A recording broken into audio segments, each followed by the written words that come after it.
अस्सलाम वालेकुम सामीन। 14 रबीउल आखिर और 7 अक्टूबर है। उन्वान है सुबह की अहम खबरें।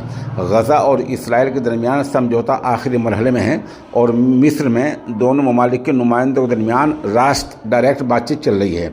उधर ईरान ने भी ऐसी उम्मीद जताई है कि समझौता अनकरीब है और अमरीकी सदर ट्रंप ने कहा कि बहुत तेज़ पेशरफ्त हो रही है और समझौते का ऐलान यानी सीज़ फायर का, जंगबंदी का और कैदियों की यरगुमाली का और तबादले का, वो जो यरगुमाली हैं और ये जो फ़िलिस्तीन के कैदी छूटने हैं उन सब का ऐलान बहुत जल्द हो सकता है। उधर झांसी में 50 साला सरमन सिंह ने अपने 8 साला पोते मुकेश को कत्ल कर दिया है। पुलिस पूछताछ में उसने बताया कि बार बार पैसे मांगता था, तंग करता था। गुस्से में उसने उसका गला घोंट दिया, ऐसी रिपोर्ट पुलिस ने दी है। नेपाल का रहने वाला बदमाश भीम जोरा आज दिल्ली और गुरुग्राम पुलिस के साथ इनकाउंटर में मारा गया है। इस बदमाश पर कई मुकदमा दर्ज हैं।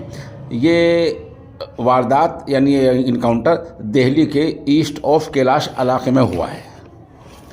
खबर आई है कि अमेरिका ने छोटे बड़े सभी तरह के ट्रकों पर 25% टैरिफ लगा दिया है। एक तरह का जुर्माना होता है। ट्रक छोटे जाएं बड़े जाएं, कैसे भी ट्रक जाएं, सब पर अगर वहाँ वो कोई मुल्क जाकर बेचेगा और इस काम के लिए वहाँ ट्रक ले जाएगा तो 25% टैरिफ टैक्स लग जाएगा। ये हुक्मनामा 1 नवंबर से अगले महीने की 1 तारीख से लागू होगा। उधर आधार कार्ड के बारे में बड़ी खबर आ रही है।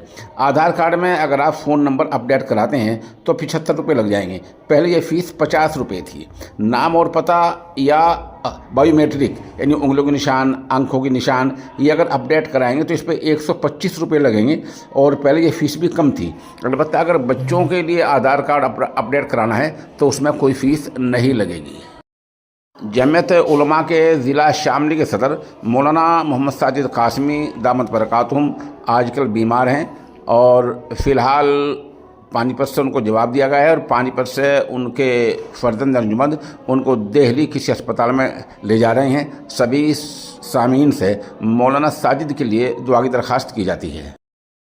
इलेक्शन का ऐलान होते ही बिहार में सियासी उथल पुथल और उठक पटक और रस्साकुशी और एक दूसरे के खिलाफ बयानबाजी जारी हो गई है।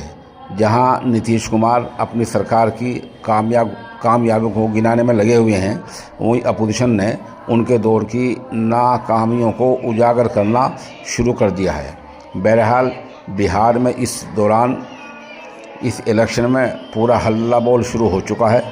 तेजस्वी यादव और उनके वालिद लालू प्रसाद यादव पूरी ताकत के साथ मैदान में आ चुके हैं। उधर कांग्रेस पार्टी पूरी ताकत के साथ मैदान में आ चुकी है।